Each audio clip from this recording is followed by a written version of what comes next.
Hello बच्चों, welcome back to solve chem. So आज की क्लास में हम लोग सीखेंगे एलसीएम क्या होती है, किसे कहते हैं एलसीएम, कैसे फाइंड आउट करते हैं हम लोग एलसीएम।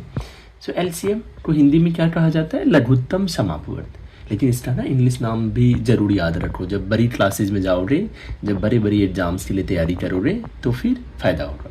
सो एलसीएम को इंग्लिश में क्या कहते हैं? Lowest common multiple. अब आ जाओ डेफिनेशन पर। क्या होता है डेफिनेशन? कि दो या दो से अधिक संख्याओं का सबसे छोटा कॉमन अपवर्थ एलसीएम कहलाता है। याद है तुम्हें?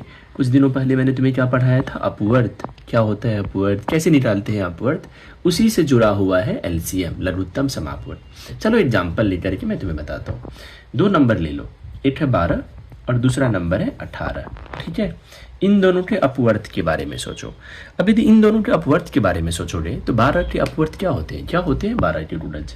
12, 24, 36, 48, राइट, 60 ऐसे करके लिखते हुए चले जाओगे। अब आ जाओ 18 के अपवर्थ पे। अब यदि मैं 18 के अपवर्थ की बात करूं, 18 के गुणज की बात करूं, तो क्या होता है 18 का अपवर्थ? 18, 36, देन 54, 72, 90 एंड सो ऑन।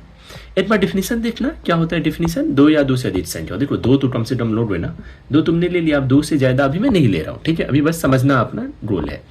सो क्या दिया हुआ है? दो या दो से अधिक संख्याओं का सबसे छोटा, ध्यान से देखना, सबसे छोटा कॉमन अपवर्थ।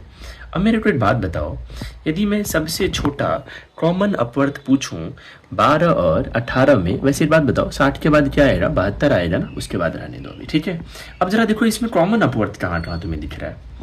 एक तो दिख रहा है 36 दोनों में है, ठीक है 36 दोनों में है, और 72 भी दोनों में दिख रहा है, ये जो 72 है ये भी दोनों में दिख रहा है। आगे और भी दिखेगा, आगे तुम यदि 12 के और भी अपवर्थ लिखोगे ना तो एक जगह 108 आ जाएगा। जैसे चलो मैं थोड़ा सा लिख के दिखाई देता हूँ। जैसे यहाँ पर देखो 84, देन 96, देन 108, और इसमें भी देखो, इसमें तुम्हें यहाँ पर 90 के बाद में तो 108 लिखना पड़ेगा।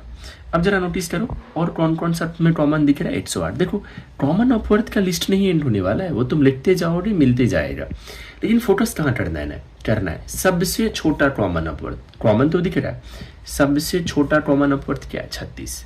तो तुम्हारा एलसीएम क्या हो गया? एलसीएम हुआ 12 और 18 का 36। देखो एलसीएम निकालने का ना बहुत सारे मेथड है, जैसे तुमने सीखा होगा डिवीजन मेथड बचपन में ना, जिस मेथड से तुम एलसीएम निकालते हो ना, इस तरीके से निकालते हो ना।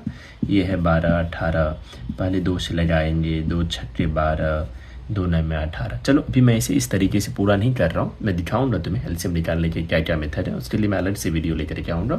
अभी के लिए बस तुम्हें ये समझना है कि जिन भी नंबर्स का एलसीएम निकालने के लिए तुम्हें कहा जाए, उन नंबर्स का सबसे छोटा जो कॉमन अपवर्थ होता है, देखो नाम से भी देखो ना, लोएस्ट मीन्स क्या होता है? सबसे छोटा।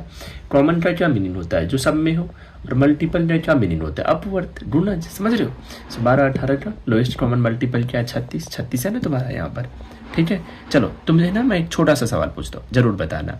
तुमसे मैं क्या पूछ रहा हूँ कि मेरे को कमेंट करके बताओ कि एलसीएम ऑफ, ध्यान से समझना, एलसीएम ऑफ 8 और 12 क्या होगा? बताना कमेंट करके। और यदि आज की क्लासेस अच्छी लगी हो तो वीडियो को करो लाइक और सॉल्व चैम चैनल को करो सब्सक्राइब, क्योंकि यहाँ पर अभी मैं क्या चला रहा हूँ? Foundation batch. फाउंडेशन बैच की सारी वीडियोस को देख डालो। यदि गोल है कि मैथ्स में आए 100/100, अच्छा डर लग रहा है नहीं आएगा मैथ्स में 100/100, अरे आएगा, ऐसा इतना भी ना डिफिकल्ट नहीं है मैथ्स में 100/100 लाना। भरोसा तो करो, फाउंडेशन बैच की वीडियोस को फॉलो तो करो। आगे जो मैं चीज़ें लेकर के आऊँ ना, उन्हें देखो तो सही, सारे वीडियोस को देखो तो सही, 100/100 लाने में हेल्प करूँगा, ये मेरा तुमसे वादा है।